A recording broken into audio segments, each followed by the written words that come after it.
നമസ്കാരം പ്രിയമുള്ളവരെ, ആദ്യമായിട്ടൊരു ചെറിയ അഭ്യർത്ഥന. ഇനിയും ചാനൽ സബ്സ്ക്രൈബ് ചെയ്യാത്തവർ സബ്സ്ക്രൈബ് ചെയ്യുക. ഷെയർ ചെയ്യുന്നത് ഇഷ്ടമുണ്ടെങ്കിൽ ചെയ്താൽ മതി, പക്ഷേ സബ്സ്ക്രൈബ് ചെയ്യാൻ മടിക്കാതിരിക്കുക. രാഹുൽ മാങ്കൂട്ടത്തിൻ്റെ ആദ്യത്തെ കേസ് വരാനുള്ള സാഹചര്യം ഒരുക്കിയ ഒരാളിൻ്റെ പേര് അഡ്വക്കേറ്റ് ദീപ ജോസഫ് എന്നാണ്. അവരുടെ FB പോസ്റ്റ് വായിച്ച സമയത്ത് തന്നെ ഞാൻ മനസ്സിലാക്കി, ഇത് മാളത്തിലിരിക്കുന്ന ആളിനെ പുറത്തേക്ക് കൊണ്ടുവരാനുള്ളൊരു കാര്യമാണ്. അതല്ല എങ്കിൽ അവർ അതോടുകൂടി ആ പരിപാടി നിർത്തി പോവുക എന്ന ഒറ്റ ഉദ്ദേശമായിരിക്കാം അഡ്വക്കേറ്റ് ദീപ ജോസഫ് ചെയ്തത്. അതിന് രണ്ട് സാധ്യതകളാണ് അന്ന് ഞാൻ കണ്ടത്. ഒന്നുകിൽ രാഹുൽ മാങ്കൂട്ടത്തിനെതിരെ ഈ പരാതിക്കാരി എന്ന് പറയുന്നവർ പുറത്തു വരും. അതല്ല എങ്കിൽ ഞാൻ വിചാരിച്ചത് അതിന് മറുപടി പോസ്റ്റുമായിട്ട് വരുമെന്നാണ് വിചാരിച്ചത്.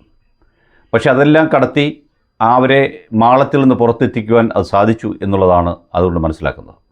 അതുവരെ അന്തരീക്ഷത്തിൽ മുഴുകിയിരുന്ന ഒരു പ്രശ്നത്തെ പൊതുജന മധ്യത്തിലേക്ക് കൊണ്ടുവരികയും ആ വ്യക്തി ആരാണെന്ന് പറയുകയും ആ വ്യക്തി ആരാണെന്ന് നേരത്തെ തന്നെ സന്ദീപ് വാര്യരുടെ ഫേസ്ബുക്ക് പോസ്റ്റ് ഫോട്ടോയിലൂടെയും രാഹുൽ ഈശ്വരിലൂടെയൊക്കെ നമ്മൾ ജനം മനസ്സിലാക്കിയതാണ്.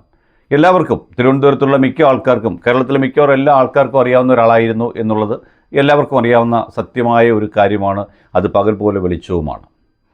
ആ സമയത്താണ് ഈ പറഞ്ഞ രീതിയിൽ ഈ ദീപ ജോസഫ് ഇത്തരം പരാതികളെ വിമർശിച്ചുകൊണ്ട് ശരിക്കും അവർ ആ പരാതികളെ വിമർശിക്കുകയാണ് ചെയ്തത്. അതിൻ്റെ പുറത്തൊരു ഫേസ്ബുക്ക് പോസ്റ്റ് ഇടുന്നു. പിന്നീട് കാര്യങ്ങൾ വളരെ പെട്ടെന്ന് നടക്കുന്നു. രാഹുലിൻ്റെ FIR വരുന്നു. രാഹുൽ ഒളിവിൽ പോകുന്നു. ഇതൊക്കെയാണ് സംഭവിച്ചത്. ഈ കാര്യത്തിൽ വേണമെങ്കിൽ എനിക്കിവരെ കുറേ കൂടി വിമർശിച്ചുകൊണ്ട് എൻ്റേതായ രീതിയിൽ ഒരു വെർഷൻ എടുക്കാം. അതൊരു പക്ഷേ രാഹുലിനെ എതിർക്കുന്നവർക്കും അല്ലെങ്കിൽ അല്ലാത്ത ദീപ ജോസഫിനെ എതിർക്കുന്നവർക്കും ഇഷ്ടമാകും എന്നും എനിക്ക് തോന്നുന്നു. പക്ഷേ ഞാൻ എൻ്റെ യാഥാർത്ഥ്യമാണ് പറഞ്ഞത്. അങ്ങനെ ഇരിക്കുമ്പോഴാണ് രാഹുൽ ഈശ്വറിനെയും സന്ദീപ് വാര്യരെയും ദീപ ജോസഫിനെതിരെയും ഈ പരാതിക്കാരി സൈബർ ആക്രമണം, അതായത് സൈബർ ഇടങ്ങളിൽ തന്നെ അധിക്ഷേപിക്കുന്നെന്നും ആ അധിക്ഷേപങ്ങൾ താങ്ങാൻ കഴിയാത്ത മാനസികാവസ്ഥയിലാണ് താങ്കൾ, ഒരു വല്ലാത്ത ട്രോമയിൽ നിന്നാണ് ഞാൻ ഇങ്ങോട്ട് വരുന്നതെന്നും അതിൻ്റെ കൂടി ഇവരുടെ ഈ പ്രവർത്തനം എനിക്ക് മാനസികമായും ശാരീരികമായ ചില അസ്വസ്ഥതകൾക്കും കാരണമാകുന്നു എന്ന് പറഞ്ഞുകൊണ്ടാണ് സൈബർ പോലീസിൽ പോകുന്നത്. സാധാരണഗതിയിൽ കേരളത്തിൻ്റെ സർക്കാരിന് ഏറ്റവും ഇഷ്ടമുള്ള ഒരാൾ ഇങ്ങനെ ഒരു കേസ് കൊടുത്താൽ അപ്പോൾ തന്നെ FIR ഇടും. അങ്ങനെ പ്രതിയാക്കപ്പെട്ട 3 പേരാണ്. ഒന്ന് ദീപ ജോസഫ്, മറ്റൊന്ന് രാഹുൽ ഈശ്വർ, 3 സന്ദീപ് വാര്യർ, അങ്ങനെ 1-2 പേർ കൂടി ബാക്കിയുണ്ടായിരുന്നു. പക്ഷേ ഈ FIR വന്ന സമയത്ത് തന്നെ FIRൻ്റെ സർട്ടിഫിക്കറ്റ് കോപ്പിയൊക്കെ എടുത്തുകൊണ്ട് ഈ ദീപ ജോസഫ് സുപ്രീം കോടതിയെ സമീപിച്ചു. മുൻകൂർ ജാമ്യത്തിന് അറസ്റ്റ് തടയണമെന്ന് ആവശ്യപ്പെട്ടുകൊണ്ടാണ് പോയത്. അത് കുറേ മാസങ്ങൾക്ക് ശേഷം, എത്രയോ മാസങ്ങളായി നോക്കണം, ഇപ്പോഴാണ് ആ കേസ് കഴിഞ്ഞ ദിവസമാണ് സുപ്രീം കോടതി കേട്ടത്.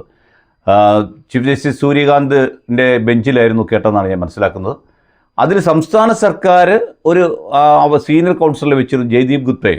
ഈ കേസിൽ ഓർക്കണം, 2 KR സുഭാഷ് ചന്ദ്രൻ എന്ന് പറയുന്ന ആളിനെ, ഈ പറഞ്ഞ അതിജീവിത എന്ന പേരിൽ അറിയപ്പെടുന്ന 1ാമത്തെ പരാതിക്കാരി, ഒരു തടസ്സ ഹർജിയും കൊടുത്തിരുന്നു. അധിക്ഷേപം നടക്കുന്നു, അതിന് തനിക്ക് വലിയ മാനഹാനിയാണ്, യാതൊരു കാരണവശാലും ഇവർക്ക് ഇടക്കാല ഉത്തരവുകൾ കൊടുക്കരുത് എന്ന് പറഞ്ഞിട്ടാണ് പോയത്. ഇതിനകത്ത് സംസ്ഥാന സർക്കാരിൻ്റെ താല്പര്യം എന്താണെന്ന് എനിക്കറിയില്ല. എന്തായാലും കോടതി, നമ്മുടെ ചാനലുകൾ പറയുന്നത് അഡ്വക്കേറ്റ് ദീപ ജോസഫിനെ നിശ്ചിതമായി വിമർശിച്ചു. നിങ്ങളൊരു സ്ത്രീയാണോ എന്ന് ചോദിക്കുന്നു. നിങ്ങളൊരു സ്ത്രീ ആയതുകൊണ്ടാണ് നിങ്ങളെ അറസ്റ്റ് ചെയ്യേണ്ട എന്ന് പറയുന്നത്, അല്ലെങ്കിൽ നിങ്ങൾ എപ്പോഴും അറസ്റ്റ് ചെയ്തതിനെ പുരുഷനായിരുന്നെങ്കിൽ നിങ്ങളിങ്ങനെയാണോ കേസ് നടത്തുന്നതൊക്കെ രീതിയിൽ ദീപ ജോസഫിനെ കോടതി ശകാരിച്ചു എന്നൊക്കെ വാർത്തകൾ പുറത്തു വരുന്നു. ഞാനിവിടെ മനസ്സിലാക്കുന്നൊരു കാര്യം, നമ്മുടെ ബഹുമാനപ്പെട്ട സുപ്രീം കോടതി മുൻകൂർ ജാമ്യാപേക്ഷകളുമായി ആരും ഹൈക്കോടതിയിലേക്ക് പോകുന്നതിന് മുമ്പ് അതാത് സ്ഥലത്തെ ജില്ലാ കോടതിയെ സമീപിക്കണം എന്ന് പറഞ്ഞിരുന്നു. നിങ്ങൾ ഓർക്കേണ്ടത്, ഞാൻ അതിൻ്റെ നിയമവശങ്ങൾ മാത്രമേ പറയുന്നുള്ളൂ, വേറൊന്നും പറയുന്നില്ല. നിങ്ങൾ ഓർക്കേണ്ടത്, രാഹുൽ മാങ്കൂട്ടത്തിൻ്റെ ഈ പറഞ്ഞ പരാതികൾ വന്നപ്പോൾ രാഹുൽ മാങ്കൂട്ടം ഹൈക്കോടതിയിലേക്കല്ല പോയത്. നേരെ തിരുവനന്തപുരം എവിടെയാണോ കേസ് നടന്നത് ആ കോടതിയുടെ ജൂറിസ്ഡിക്ഷനുള്ള കോടതിയിലാണ് പരാതി കൊടുത്തത്. FIR ഇട്ടത് അവിടെ ആയതുകൊണ്ട് തിരുവനന്തപുരത്ത് തന്നെ മുൻകൂർ ജാമ്യത്തിന് പോയി. 1ഉം 2ഉം കേസിൽ തിരുവനന്തപുരത്ത് തന്നെയാണ് മുൻകൂർ ജാമ്യത്തിന് പോയത്. നിങ്ങൾക്കറിയാം, 1ാമത്തെ കേസ് തള്ളി, 2ാമത്തെ കേസിൽ ജാമ്യം അനുവദിക്കുകയും ചെയ്തു. 3ാമത്തെ കേസിലെ സംഭവം നടന്ന സ്ഥലം, കോസ് ഓഫ് ആക്ഷൻ നടന്നത് തിരുവല്ല ആയതുകൊണ്ട്, അത് പത്തനംതിട്ട ജില്ലയുടെ ഭാഗമായതുകൊണ്ട് പത്തനംതിട്ട സെഷൻസ് കോടതിയിലാണ് രാഹുൽ മാങ്കൂട്ടത്തിൽ ജാമ്യത്തിന് പോയത്. നിങ്ങൾക്ക് ഇക്കാര്യങ്ങൾ മനസ്സിലായെന്ന് ഞാൻ വിശ്വസിക്കുന്നു. അപ്പോൾ അന്ന് സുപ്രീം കോടതി പറഞ്ഞിരുന്നു, നിങ്ങൾ ജില്ലാ കോടതിയിൽ പോകണം, അതിനുശേഷം അത്ര ഹൈക്കോടതിയിലോ സുപ്രീം കോടതിയിലോ വരാൻ പാടുള്ളൂ എന്ന്. അതുപോലും നിങ്ങൾ സുപ്രീം കോടതിയിൽ പ്രാക്ടീസ് ചെയ്യുന്ന വക്കീലെന്ന നിലയിൽ സുപ്രീം കോടതിയുടെ മണ്ടയിൽ വെക്കാം എന്ന് വിചാരിച്ചാണോ ഇത് ചെയ്തതെന്ന് പരോക്ഷമായൊരു ചിന്ത കോടതിയുടെ മുമ്പിൽ ഉണ്ടായിട്ടുണ്ട് എന്ന് ഞാൻ മനസ്സിലാക്കുന്നു. ഞാനതിനെ പുരുഷാധിപത്യമെന്നോ മറ്റൊന്നും പറയാൻ ആഗ്രഹിക്കുന്നില്ല. പിന്നെ അവിടെ മറ്റൊരു കാര്യം കൂടി ഓർക്കണം. അഡ്വക്കേറ്റ് ദീപ ജോസഫ് എന്ന് പറയുന്ന ആൾ ഒരു കേസിലെ, ഒരു ബലാത്സംഗ കേസിലെ വാദിയായ അല്ല ഇരയെന്ന് പറയുന്ന പരാതിക്കാരിയെ അധിക്ഷേപിച്ചുകൊണ്ട് ഫേസ്ബുക്കിൽ പോസ്റ്റ് ഇട്ടു. ആ പോസ്റ്റ് തനിക്ക് മാനഹാനി ഉണ്ടാക്കി എന്ന് പറഞ്ഞ് സൈബർ പോലീസിന് പരാതി കൊടുത്ത് കേസെടുക്കുകയാണ്. ഇത് മാത്രമേ കോടതിയുടെ മുമ്പിലുള്ളൂ. അല്ലാതെ അത് രാഹുൽ മാങ്കൂട്ടം എന്ന് പറയുന്ന MLA ആണെന്നോ ആ MLA ഇങ്ങനെയൊക്കെ ചെയ്തിട്ടുണ്ടെന്നും ആ കേസിൻ്റെ മെറിറ്റിലേക്കൊന്നും കോടതി പോയിട്ടില്ല എന്നാണ് ഞാൻ മനസ്സിലാക്കുന്നത്.